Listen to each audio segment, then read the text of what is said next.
Welcome back to the program. Let's get to our panel now. Former Liberal advisor David Gazard, now with DPG Advisory, and former Labor advisor Eamon Fitzpatrick from Fitzpatrick Advisory. Gentlemen, great to see you both. Eamon, do you think the government would be happy with the deal they've done with the Greens and the crossbench? Obviously, they're going to get it through the Parliament, but they're getting a fair bit of pushback, aren't they, from the gas producers? Thanks, Kieran. Look, that's absolutely to be expected.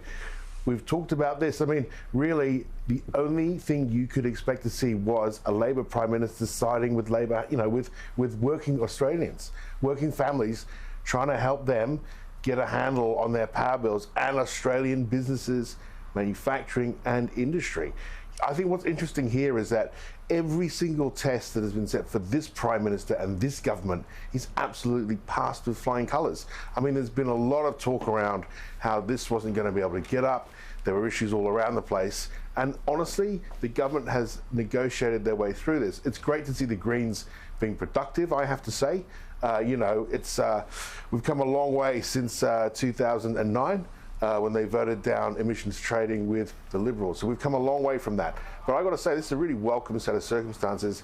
The gas companies have been on notice for a long time.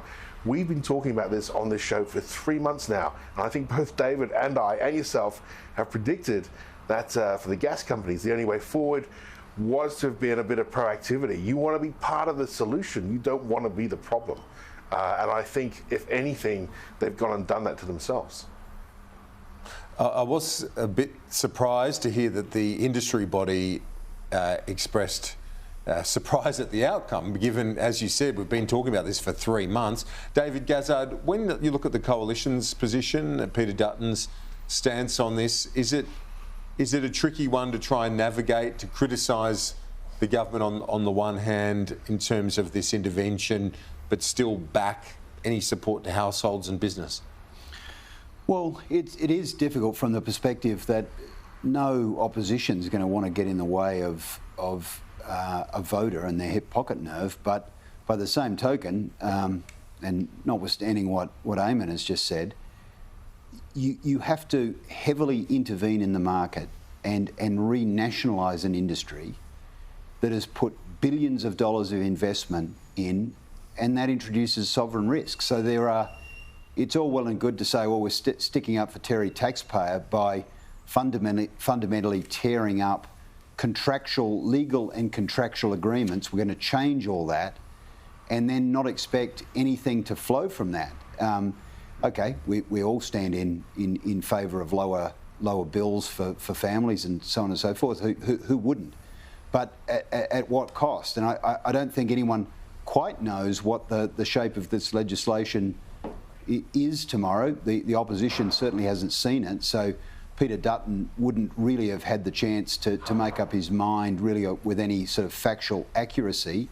It looks like the Greens and David Pocock have been given the draft bill, but I hear there's been sort of emergency meetings before it goes to an emergency cabinet today. So in some ways, I think the government is still working through the arrangements that it's going to put to the Parliament tomorrow. And the opposition still hasn't seen the real final shape of the bill. Eamon, when you look at the approach here, some comparisons might be made back to the Rudd-Swan intervention with the mining tax. But in this scenario, would you say there's a lot more goodwill within the electorate towards the government intervening here, particularly when you look at the massive profits that, say, for example, Santos, half-year profits up 230%, Woodside profits up 400%, ExxonMobil quarterly profit $20 billion. Yeah, you absolutely nailed that, Kieran. And this is a country, I think, that is feeling a little burned by that mining tax campaign, of course. The entire mining industry crying poor, and there's no way this country could have afforded to do anything remotely like Wayne Swan or Kevin Rudd suggested. I think in the years since, we've seen that's just a load of complete nonsense. There was never any threat to the financial viability or the profitability, the super profitability of coal, and it's the same with gas. We're talking about some of the most savvy businesses operating in Australia and globally. And I think we have an electorate that is absolutely wise to that. So, you know, they've heard an industry cry wolf previously, and they are seeing the parallels here. And quite frankly, given everything that is going on around the world, what's happening here with our economy, with the global economy, the slowdown, I think people are quite rightly looking for a bit of relief, and they're looking for a sensible solution. And I think really that's what the government is doing on their behalf, and that's what they expect. Yeah, David, when we look back to the budget and those forecasts of increases in electricity and gas, upwards of 40% for both, you would have to, in a political sense, say a government of the day would need to make some intervention to try and put some downward pressure on that, particularly at a time when people are hurting with other rising costs, not the least of which rates. Yeah, I guess so. I mean, if you're going to look at that as just a one moment in time, but this has a longer tail, right? I mean, the reason that companies are making more is that the price for these commodities is soaring globally. And that's because of things like the situation in Russia, but also the fact that there has been a range of curbs that's been put on the supply of gas in particular, and coal. But you can't get enough of it out of the ground at the moment to supply Europe, which is looking at a very, very cold winter and people with no way to heat their homes. So everyone's suddenly flipping the switch back to coal and gas. So here in Australia, where in New South Wales and Victoria, our two largest states with their biggest manufacturing sectors, you cannot get extra supply out of the ground. So the price for the available supply has gone up, no surprise. So here's the difficulty here. The gas companies may decide they won't supply the domestic market at all. They might put all the gas into the overseas market where they can get a higher price for it.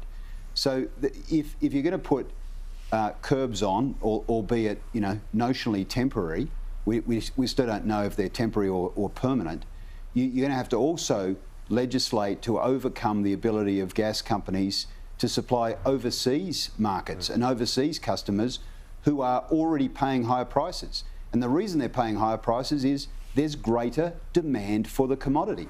Australia has more gas than Qatar, and we are now making it almost impossible to invest in the supply of gas, which is cleaner and in demand for the next 10 years while we go through the transition to renewables. David Gazard, Eamon Fitzpatrick, gentlemen, thank you for today. In fact, thank you for our chats right throughout the year. I look forward to seeing you in January. Have a great Christmas, both of you.